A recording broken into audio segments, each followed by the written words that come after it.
അഭിമന്യുവിന്റെ കൊലപാതകത്തിൽ അന്വേഷണ പുരോഗതി വിലയിരുത്താൻ ഡിജിപിയുടെ നേതൃത്വത്തിൽ യോഗം ചേർന്നു. കേസിൽ എൻഐഎ പ്രാഥമിക അന്വേഷണം തുടങ്ങി. കൊലപാതകികളെ പോലീസ് തിരിച്ചറിഞ്ഞതായും അധ്യാപകന്റെ കൈവെട്ടിയ കേസിലെ പ്രതികൾക്ക് സംഭവത്തിൽ പങ്കുണ്ടെന്നും പോലീസ്. അന്വേഷണത്തിൽ പ്രതിസന്ധി ഇല്ലെന്ന് കമ്മീഷണർ എം പി ദിനേശ് വ്യക്തമാക്കി. അതേസമയം കഴിഞ്ഞ ദിവസം പിടിയിലായ പ്രതികളെ കോടതി 7 ദിവസത്തെ പോലീസ് കസ്റ്റഡിയിൽ വിട്ടു. അഭിമന്യുവിന്റെ കൊലപാതകത്തിന് പിന്നിൽ ഗൂഢാലോചന ഉള്ളതായി ഡിജിപി ലോക്നാഥ് ബെഹ്റ. പ്രതികൾക്കുമേൽ UAPA ചുമത്തുന്നത് സംബന്ധിച്ച് നിയമ ഉപദേശം തേടിയതായും ഡിജിപി കൊച്ചിയിൽ പറഞ്ഞു. Actually, facts, I have to see the facts. Then only we'll actually consider that. Let me actually have a discussion with IG and the commissioner. Then we'll see. Conspiracy undo adile oru samshayam onnu illa. Illengile those people are coming from outside. So, but whether the UAPA will be attracted or not, that is have to be. We are actually thinking. If it's required, we will take the legal opinion also. Other facts മനസ്സിലാക്കിയ ശേഷം മാത്രം എന്തെങ്കിലും ചെയ്യാം. അഭിമന്യുവിനെ കൊലപ്പെടുത്തിയവർക്ക് കടുത്ത ശിക്ഷ വാങ്ങിക്കൊടുക്കണമെന്ന് മന്ത്രി KT Jaleel. മതാന്ധതയും വർഗീയതയും ക്യാമ്പസിൽ നിന്നും തുരത്തണം. പോപ്പുലർ ഫ്രണ്ടിനെ നിരോധിക്കുന്ന കാര്യം സർക്കാർ ആലോചിക്കണമെന്നും മതാതിക്രമങ്ങൾ നടത്തുന്നത് RSS ആയാലും പോപ്പുലർ ഫ്രണ്ട് ആയാലും ഇതാണ് അഭിപ്രായമെന്നും KT ജലീൽ പറഞ്ഞു.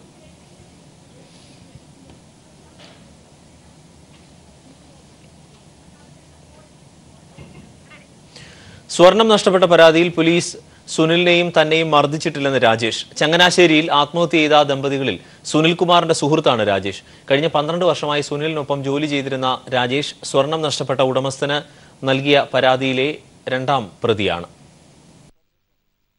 ചങ്ങനാശ്ശേരി സ്വദേശിയും നഗരസഭാ കൗൺസിലറുമായ സജികുമാറാണ് 400 ഗ്രാം സ്വർണം നഷ്ടപ്പെട്ടതുമായി ബന്ധപ്പെട്ട് പോലീസിൽ പരാതി നൽകിയത്. പരാതിയുടെ അടിസ്ഥാനത്തിൽ പോലീസ് ഭീഷണിപ്പെടുത്തുകയോ ദേഹോപദ്രവം ഏൽപ്പിക്കുകയോ ചെയ്തിട്ടില്ലെന്ന് കേസിലെ സുനിലിനൊപ്പമുണ്ടായിരുന്ന രാജേഷ് പീപ്പിൾ ടിവിയോട് വെളിപ്പെടുത്തി. മർദ്ദനം അങ്ങനൊന്നും ഉണ്ടായിട്ടില്ല. എനിക്കും സുനിക്കും ഉണ്ടായിട്ടില്ല. അങ്ങനെ മർദ്ദനമൊന്നും ഉണ്ടായിട്ടില്ല. അല്ലാതെ മേലുവയ്ക്കോ കാര്യങ്ങളോ ഒന്നും ഉണ്ടായിട്ടില്ല. അവിടുന്ന് ഞങ്ങൾ വൈകുന്നേരം ഒരു 8-8:30 സമയമായപ്പോഴത്തേക്ക് പിരിയുകയും ചെയ്തു. ഇന്ന് 4 മണിയാകുമ്പോഴത്തേക്ക് സ്റ്റേഷനിൽ വന്ന് സ്റ്റേഷനെ ഒപ്പിട്ട് കൊടുത്തിട്ടുണ്ടായിരുന്നു. 4 മണിയാകുമ്പോഴത്തേക്ക് സ്റ്റേഷനിൽ വരാമെന്നും പറഞ്ഞുകൊണ്ട് ഞാനിതുപോലെ സുനിയെ ഇതുപോലെ സ്റ്റേഷനിൽ ഞാൻ വിളിക്കുകയും ചെയ്തു. ഒരു 2:45-3 മണിയായപ്പോഴത്തേക്ക് വിളിച്ചു കഴിഞ്ഞപ്പോഴത്തേക്ക് സുനി ഇതുപോലെ ആത്മഹത്യ ചെയ്തെന്നും പറഞ്ഞുകൊണ്ടാണ് അറിഞ്ഞത്. അവിടുന്ന് ഒരു SI ആണ് ഫോണെടുത്ത് സംസാരിച്ച് സുനിയുടെ. ഇരുവരെയും പൂർണ്ണ വിശ്വാസമായിരുന്നതിനാൽ ഉടമസ്ഥൻ സ്വർണത്തിന്റെ കണക്കോ മറ്റു കാര്യങ്ങളോ ശ്രദ്ധിച്ചിരുന്നില്ല. കണക്കും കാര്യങ്ങളോ എന്ന് പറഞ്ഞു കഴിഞ്ഞാൽ ഇപ്പോൾ ഈ ഒരു 1.5 മാസമായിട്ട് പണിയില്ലായിരുന്നപ്പം ആ ഇടയ്ക്ക് സമയത്തും കണ്ടാണ് സജികുമാർ വെയിറ്റ് ചെക്ക് ചെയ്ത് നോക്കിയത്. അങ്ങനെയാണ് കൊണ്ടുവന്ന് പരാതി കൊണ്ടു കൊടുത്തേക്കുന്നതെന്ന് സജികുമാർ പറഞ്ഞു. എന്നാൽ കഴിഞ്ഞ 8 മാസമായി വരവ് ചെലവ് കണക്കുകൾ പരിശോധിച്ചപ്പോഴാണ് 400 ഗ്രാം സ്വർണം നഷ്ടപ്പെട്ട വിവരം അറിയുന്നത്. ഇതേപ്പറ്റി ജോലിക്കാരായ സുനിലിനോടും രാജേഷിനോടും വിവരം ചോദിച്ചെങ്കിലും മറുപടി ഉണ്ടായില്ല. തുടർന്നാണ് ചങ്ങനാശ്ശേരി പോലീസിൽ സജികുമാർ ഇക്കഴിഞ്ഞ 3-ന് പരാതി നൽകിയത്. പോലീസ് സ്റ്റേഷനിലേക്ക് വിളിപ്പിച്ചപ്പോൾ സുനിൽ സ്വർണമെടുത്തതായി സമ്മതിക്കുകയും ആകെയുള്ള 11 ലക്ഷത്തിൽ 8 ലക്ഷം രൂപ ബുധനാഴ്ച തിരികെ നൽകാമെന്ന് സ്റ്റേഷനിൽ വെച്ച് സമ്മതിക്കുകയും ചെയ്തതായി രാജേഷ് പറയുന്നു. പണം നൽകാമെന്നേറ്റ ദിവസമാണ് വീടിനുള്ളിൽ സുനിൽകുമാറിനെയും ഭാര്യയെയും മരിച്ച നിലയിൽ കണ്ടെത്തിയത്. അതേസമയം വസ്തുതകൾ അന്വേഷിക്കാതെ സംഭവത്തെ രാഷ്ട്രീയവൽക്കരിക്കാനും ശ്രമം നടന്നു. സുനിൽകുമാർ മർദ്ദനമേറ്റ് മരിച്ചതാണെന്ന വ്യാജപ്രചരണം മുൻനിർത്തി UDFും BJPയും ഇന്ന് ചങ്ങനാശ്ശേരിയിൽ ഹർത്താൽ ആചരിക്കുകയാണ്. News bureau, Kottayam. ചങ്ങനാശ്ശേരിയിൽ ആത്മഹത്യ ചെയ്ത ദമ്പതികളുടെ ഇൻക്വസ്റ്റ് പൂർത്തിയായി. സുനിലിന്റെ മൃതദേഹത്തിൽ ഇടിവോ ചതവോ ഏറ്റിട്ടില്ലെന്ന് ഇൻക്വസ്റ്റ് റിപ്പോർട്ട്. ദമ്പതികളുടെ പോസ്റ്റ്മോർട്ടം കോട്ടയം മെഡിക്കൽ കോളേജിൽ. TP പ്രശാന്ത് വിവരങ്ങൾ നൽകും. പ്രശാന്ത്, പോസ്റ്റ്മോർട്ടം നടപടിക്രമങ്ങൾ പൂർത്തിയായിട്ടുണ്ടോ? അരുൺ, ഇൻക്വസ്റ്റ് നടപടികൾ പൂർത്തിയായിരുന്നു. ഇൻക്വസ്റ്റ് നടപടികളിൽ ചങ്ങനാശ്ശേരിയിൽ ആത്മഹത്യ ചെയ്ത സുനിലിന് മർദ്ദനമേറ്റിട്ടില്ല, ശരീരത്തിൽ യാതൊരു ചതവുകളില്ല എന്ന രീതിയിലാണ് inquest report. Changanassery tahsildar GOT മനോജിന്റെ സാന്നിധ്യത്തിലായിരുന്നു ഇൻക്വസ്റ്റ് പരിശോധന. പോലീസ് ചോദ്യം ചെയ്തതിനായി സ്റ്റേഷനിൽ വിളിപ്പിച്ച ശേഷം തിരികെ പോയി ആത്മഹത്യ ചെയ്ത സുനിൽകുമാറിന്റെ ശരീരത്തിൽ മർദ്ദനമേറ്റ പാടുകൾ ഒരിടത്തുമില്ല. എന്നാൽ അന്തിമ പോസ്റ്റ്മോർട്ടം റിപ്പോർട്ട് ലഭിക്കുന്നവരെ കാത്തിരിക്കുകയാണ് പോലീസ്. ആന്തരിക അവയവങ്ങൾക്ക് ക്ഷതമേറ്റുണ്ടോ എന്ന് പോസ്റ്റ്മോർട്ടം റിപ്പോർട്ട് വന്നാൽ മാത്രമേ അറിയാനാകൂ.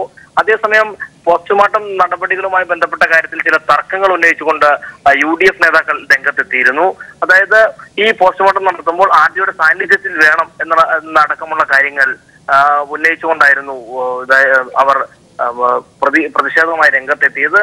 എന്നാൽ നിയമങ്ങളെല്ലാം തന്നെ പാലിച്ചുകൊണ്ട് തന്നെ ഇതുമായി മുന്നോട്ട് പോകുമെന്ന് പോലീസ് അടക്കമുള്ളവർ അറിയിച്ചു. എന്തായാലും ഈ സംഭവത്തിൽ പോലീസിന് വീഴ്ച വന്നിട്ടില്ലെന്നാണ് ഡിവൈഎസ്പിയുടെ നേതൃത്വത്തിലുള്ള പ്രത്യേക അന്വേഷണ സംഘത്തിന്റെ പ്രാഥമിക വിലയിരുത്തൽ.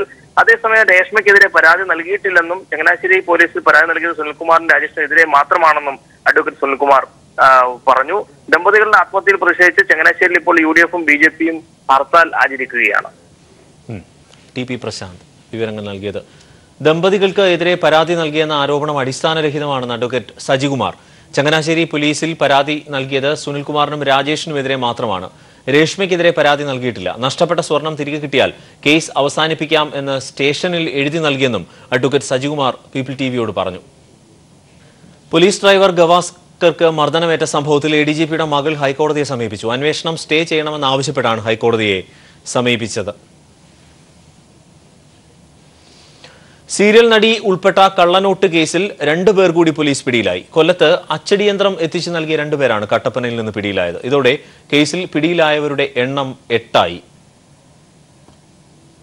5 ലക്ഷത്തിന്റെ കള്ളനോട്ടുകളും അച്ചടിയന്ത്രങ്ങളുമായി സീരിയൽ താരം സൂര്യ ശശികുമാർ, മാതാവ് രമാദേവി, സഹോദരി ശ്രുതി എന്നിവർ കൊല്ലത്തെ വീട്ടിൽ നിന്ന് നേരത്തെ അറസ്റ്റിലായിരുന്നു. 8 മാസമായി അച്ചടി തുടർന്നു വന്ന പ്രതികൾ കോടികളുടെ ഇടപാട് നടത്തിയതായി കണ്ടെത്തിയതോടെയാണ് അന്വേഷണം ഊർജിതമാക്കിയത്. ഇടുക്കി SP KB വേണുഗോപാലിന്റെ നിർദ്ദേശപ്രകാരം തുടരുന്ന പരിശോധനയ്ക്കിടെയാണ് കട്ടപ്പന കിഴക്കേ മാട്ടുകട്ട സ്വദേശി ബിനു, കട്ടപ്പന കൽപ്പതി സ്വദേശി സണ്ണി എന്നിവർ അറസ്റ്റിലായത്. 2013 കട്ടപ്പന പോലീസ് രജിസ്റ്റർ ചെയ്ത കള്ളനോട്ട് കേസിലെ മുഖ്യപ്രതികളാണ് ബിനുവും സണ്ണിയും. 2013 പിടിയിലായതോടെ തൽക്കാലം കള്ളനോട്ട് അടി അവസാനിപ്പിച്ചു. ഒരിടവേളയ്ക്ക് ശേഷം ഈ യന്ത്രങ്ങൾ കൊല്ലത്ത് എത്തിച്ച് അച്ചടി തുടർന്നു. സീരിയൽ നടിയുടെ ആഡംബര വീട്ടിലെ 1ാം നിലയിലായിരുന്നു അച്ചടി നടന്നിരുന്നത്. മുഖ്യപ്രതി സ്വാമി ബിജു ഉൾപ്പെടെ 4 പേർ ഒളിവിലാണ്. ഇവർക്ക് വേണ്ടിയുള്ള അന്വേഷണം ഊർജിതമാക്കിയതായി പോലീസ് അറിയിച്ചു.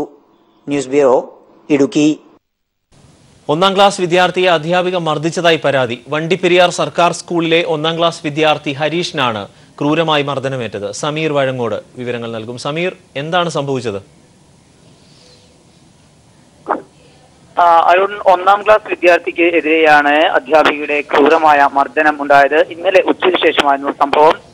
തുടർന്ന് വീട്ടുകാർ ഇത് സംബന്ധിച്ച് ചോദിച്ചപ്പോഴാണ് കുട്ടി പറഞ്ഞത് ഇത് പഠിക്കാത്തതുമായി ബന്ധപ്പെട്ട് പഠിക്കാത്തത് ചോദ്യം ചെയ്തുകൊണ്ട് അധ്യാപിക മർദ്ദിക്കുകയായിരുന്നു എന്നാണ് ഈ കുട്ടി രക്ഷിതാക്കളോട് പറഞ്ഞത്. തുടർന്നാണ് ഇതുമായി ബന്ധപ്പെട്ടുള്ള നിയമ നടപടികളിലേക്ക് രക്ഷിതാക്കൾ നീങ്ങിയത്. ഇപ്പോൾ വണ്ടിപ്പെരിയാർ പോലീസിൽ ഇവർ പരാതി നൽകിയിട്ടുണ്ട്. അതോടൊപ്പം തന്നെ ചൈൽഡ് ലൈനിലും പരാതി നൽകിയിട്ടുണ്ട്. ഇപ്പോൾ ഈ അധ്യാപികയ്ക്ക്, ഈ കുട്ടിയെ പഠിപ്പിക്കുന്ന അധ്യാപികയ്ക്കെതിരെ വണ്ടിപ്പെരിയാർ പോലീസ് കേസ് രജിസ്റ്റർ ചെയ്തിരിക്കുന്നു. ഈ കുട്ടിയെ ചൂരിൽ കൊണ്ട് പുറത്ത് അടിക്കുകയാണ് ചെയ്തിട്ടുള്ളത്. അതിക്രൂരമായുള്ള പീഡനമാണ് കുട്ടിക്ക് ഉണ്ടായിരിക്കുന്നത്. കുട്ടി ഇപ്പോൾ വണ്ടിപ്പെരിയാറിലെ പ്രാഥമിക ആരോഗ്യ കേന്ദ്രത്തിൽ ചികിത്സ തേടിയിരിക്കുകയാണ്. എന്തായാലും സംഭവവുമായി ബന്ധപ്പെട്ട് വണ്ടിപ്പെരിയാർ പോലീസ് കേസ് രജിസ്റ്റർ ചെയ്തിട്ടുണ്ട്. അധ്യാപികയ്ക്കെതിരായ നടപടി വൈകാതെ തന്നെ ഉണ്ടാകും എന്നുള്ള കാര്യമാണ് പോലീസ് വ്യക്തമാക്കുന്നത്. സമീർ വഴങ്ങോടാണ് വിവരങ്ങൾ നൽകിയത്. തിരുവനന്തപുരം മൈലം GV രാജ സ്പോർട്സ് സ്കൂളിലെ ഭക്ഷ്യവിഷബാധ ഉണ്ടായ സംഭവത്തിൽ പ്രിൻസിപ്പലിനെതിരെ വിദ്യാഭ്യാസ വകുപ്പിന്റെ നടപടി. പ്രിൻസിപ്പൽ CS പ്രദീപിനെ കണ്ണൂർ സ്പോർട്സ് ഡിവിഷനിലേക്ക് സ്ഥലം മാറ്റി. കുട്ടികളുടെ ഭക്ഷണത്തിൽ പ്രദീപ് മായം കലർത്തിയിരുന്നതായി സംശയമുണ്ടെന്നും ഇത് കുട്ടികളുടെ ജീവന് തന്നെ ഭീഷണിയാണെന്നും ഇന്റലിജൻസ് റിപ്പോർട്ട് നൽകിയിരുന്നു. ഇതിന്റെ അടിസ്ഥാനത്തിലാണ് പ്രദീപിനെ സ്ഥലം മാറ്റിയത്. സംഭവത്തിൽ സമഗ്ര അന്വേഷണം വേണമെന്ന് ഭക്ഷ്യസുരക്ഷാ കമ്മീഷണറും ആവശ്യപ്പെട്ടിട്ടുണ്ട്. നേതൃത്വത്തിന് എതിരെയും സാമൂഹ്യ മാധ്യമത്തിലൂടെ യുവ MLA-മാർക്കെതിരെയും AK ആന്റണിയുടെ കടുത്ത വിമർശനം. പ്രധാന വിഷയങ്ങൾ പാർട്ടിക്കുള്ളിൽ ചർച്ച ചെയ്യണമെന്നും ഷെയറും ലൈക്കും കൂടിയാൽ വലിയ നേതാവാകില്ലെന്നും ആന്റണി പരിഹസിച്ചു. പരസ്പരം തമ്മിലടിക്കുന്ന യാദവകുലം പോലെയാണ് എന്നും വരും തലമുറ ഇപ്പോഴത്തെ നേതാക്കളെ കോൺഗ്രസിനെ തകർത്തവരായി വിലയിരുത്തുമെന്നും ആന്റണി പറഞ്ഞു. കെ കരുണാകരൻ ജന്മശതാബ്ദി ആഘോഷത്തിന്റെ ഉദ്ഘാടന വേളയിലാണ് മുതിർന്ന നേതാവ് AK ആന്റണി കോൺഗ്രസിലെ ദുഷ്പ്രവണതയെക്കുറിച്ച് തുറന്നടിച്ചത്. 1967 പ്രതിസന്ധിയേക്കാൾ വലിയ പ്രതിസന്ധിയിലൂടെയാണ് കോൺഗ്രസ് ഇപ്പോൾ കടന്നുപോകുന്നത്. കമ്മ്യൂണിസ്റ്റ് പാർട്ടിയല്ല കോൺഗ്രസിന്റെ പ്രധാന ശത്രുവെന്നും അത് കോൺഗ്രസുകാർ തന്നെയാണെന്നും ആന്റണി പറഞ്ഞു. അടുത്തിടെ കോൺഗ്രസിലുണ്ടായത് കലാപമാണെന്നും പരസ്പരം തമ്മിലടിക്കുന്ന യാദവകുലം പോലെയായി കോൺഗ്രസ് എന്നും ആന്റണി പറഞ്ഞു. കോൺഗ്രസിനെ തകർക്കുന്നവരാണ് ഇന്നത്തെ നേതാക്കളെന്ന് നാളത്തെ തലമുറ പറയുമെന്നും ആന്റണി ഓർമ്മിപ്പിച്ചു. കോൺഗ്രസിന്റെ 1-ാം നമ്പർ ശത്രു മാർക്സിസ്റ്റ് പാർട്ടിയല്ല, 1-ാം നമ്പർ ശത്രു കോൺഗ്രസുകാർ തന്നെയാണ് എൻ്റെ അഭിപ്രായം. അതുകൊണ്ട് നാം സ്വയം ആലോചിക്കണം. നാം ഈ കാലഘട്ടത്തിൻ്റെ അനുസരിച്ച് ഉയരാൻ തയ്യാറാകുന്നില്ലെങ്കിൽ, ക്ഷമിക്കാനും പൊറുക്കാനും തയ്യാറാകുന്നില്ലെങ്കിൽ, വിട്ടുവീഴ്ച തയ്യാറാകുന്നില്ലെങ്കിൽ നാളത്തെ തലമുറ കോൺഗ്രസ്സുകാർ ഇന്നത്തെ നേതാക്കന്മാരെ ഞാൻ ഉൾപ്പെടെയുള്ള എല്ലാവരും പറയും, കോൺഗ്രസ് നശിപ്പിച്ചവരാണ് കടന്നുപോയ കോൺഗ്രസ് നേതാക്കന്മാർ. രാജ്യസഭാ സീറ്റ് ചർച്ചയില്ലാതെ വിട്ടു നൽകിയ വിഷയത്തിലും ആന്റണി പരോക്ഷമായി വിമർശനം ഉന്നയിച്ചു. പ്രധാന തീരുമാനങ്ങൾ പാർട്ടിക്കുള്ളിൽ ചർച്ച ചെയ്തു വേണം തീരുമാനിക്കാൻ. ഈ ചർച്ചകളിൽ നേതാക്കന്മാരുടെ സാന്നിധ്യവും ഉണ്ടാകണം. ഭരണമില്ലാതെ എന്തിന് നേതാക്കൾ ചർച്ചകളിൽ പങ്കെടുക്കാതെ യോഗത്തിൽ നിന്നും ഇറങ്ങിപ്പോകുന്നു എന്നും ആന്റണി ചോദിച്ചു. യുവ MLA-മാരെയും ആന്റണി വിമർശിച്ചു. സമൂഹമാധ്യമങ്ങളിൽ വിമർശനം ഉന്നയിക്കുന്നവർ ഇഷ്ടമില്ലാത്തവരെ അപഹസിക്കലാണ് ചെയ്യുന്നതെന്നും ഷെയറും ലൈക്കും കൂടിയാൽ വലിയ നേതാവാകില്ലെന്നും വിമർശനങ്ങൾക്ക് ലക്ഷ്മണരേഖ സ്വയം വരയ്ക്കണമെന്നും ആന്റണി ഓർമ്മിപ്പിച്ചു. നിയന്ത്രണം വേണം, സ്വയം ലക്ഷ്മണരേഖ വേണം. മുതിർന്നവരായാലും ചെറുപ്പക്കാരായാലും നേതാക്കന്മാർക്ക് എല്ലാം ലക്ഷ്മണരേഖ വേണം. APC തലത്തിലാണ്, സംസ്ഥാന തലത്തിലാണെങ്കിലും ജില്ലാ തലത്തിലായാലും കാണുക. അവർ സ്വയം ഒരു ലക്ഷ്മണരേഖ എത്ര വരെ പോകാം. കോൺഗ്രസിലെ ആഭ്യന്തര ജനാധിപത്യം ഏത് വരെ കൊണ്ടുപോകാം അവരോട് വളരെ.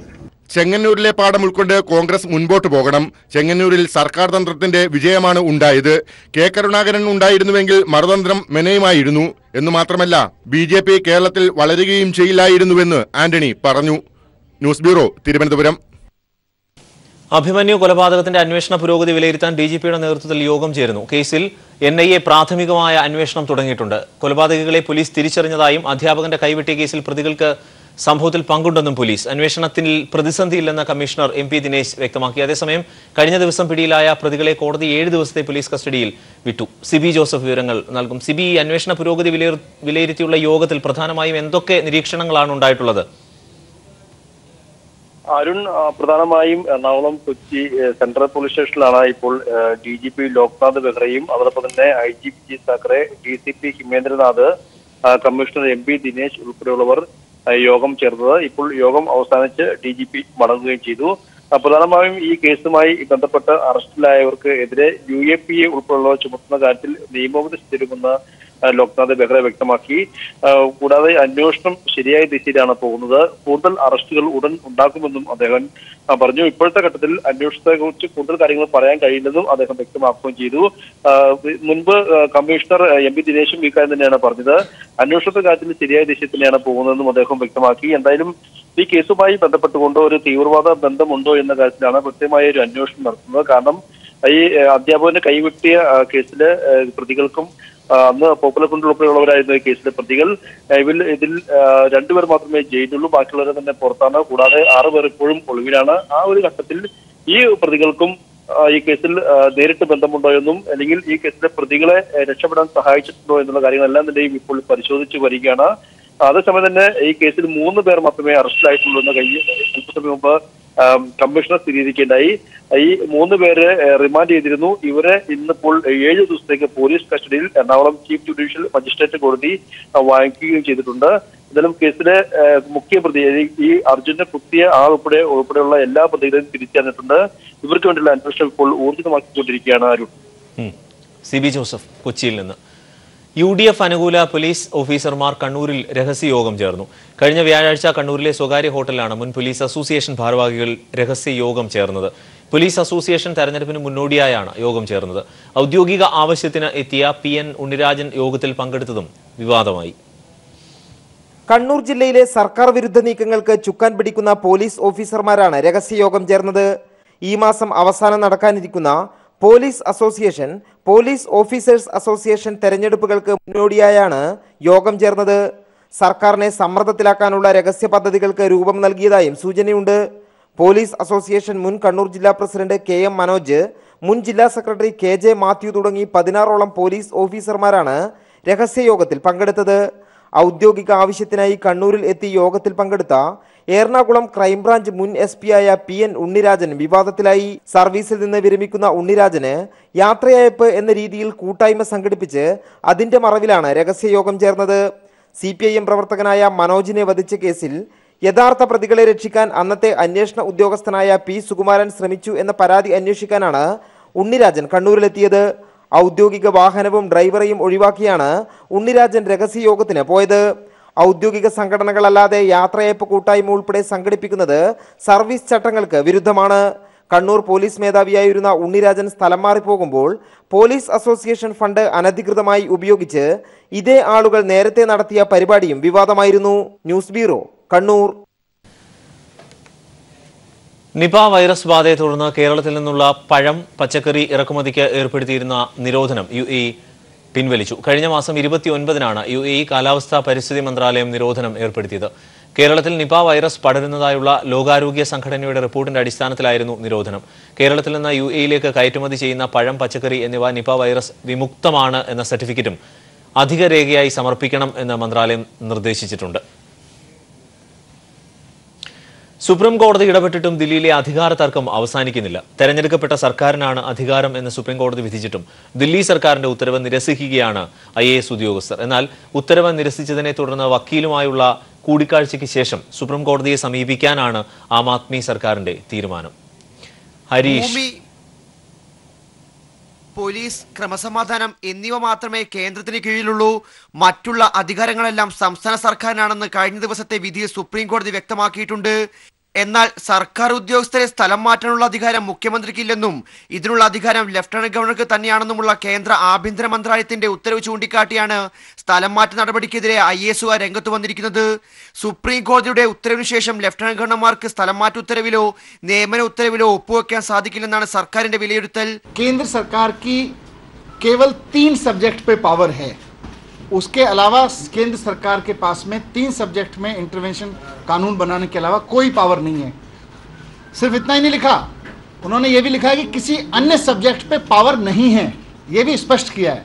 ദില്ലി സർക്കാരിന്റെ നയതീരുമാനങ്ങളിൽ ലഫ്റ്റനന്റ് ഗവർണർക്ക് ഇടപെടാനാകില്ലെന്നും മന്ത്രിസഭയുടെ ഉപദേശ നിർദ്ദേശങ്ങൾ മാനിക്കാൻ ലഫ്റ്റനന്റ് ഗവർണർ ബാധ്യസ്ഥനാണെന്നും ചീഫ് ജസ്റ്റിസ് അധ്യക്ഷനായ 5-അംഗ ഭരണഘടനാ ബെഞ്ച് കഴിഞ്ഞ ദിവസം വിധിച്ചിരുന്നു. സുപ്രീം കോടതി വിധി കേന്ദ്ര സർക്കാരിനെതിരാണെങ്കിലും ഏതെങ്കിലും തരത്തിൽ ദില്ലി സർക്കാരിനെ പിടിച്ചുകെട്ടാണ് മോദി സർക്കാർ ശ്രമിക്കുന്നത്. അനുകൂലമായ വിധിയെ ഉപയോഗിച്ച് മുന്നോട്ടു പോകാനാണ് ആം ആദ്മി സർക്കാരിന്റെ തീരുമാനം. News bureau, Delhi. അബുദാബി ശക്തി പുരസ്കാരങ്ങൾ പ്രഖ്യാപിച്ചു. മികച്ച നോവൽ P. കൃഷ്ണനുണ്ണിയുടെ കേരളം ഒരു ഡോക്യുമെന്ററിക്കും മികച്ച കവിതയ്ക്കുള്ള പുരസ്കാരം അഹമ്മദ് ഖാന്റെ മതേതര ഹാസവും വിനോദ് വൈശാഖിയുടെ കൈതമേൽ പച്ചയ്ക്കും ലഭിച്ചു. മികച്ച നാടകമായി സുഭാഷ് ചന്ദ്രന്റെ 1.5 മണിക്കൂർ തെരഞ്ഞെടുത്തു.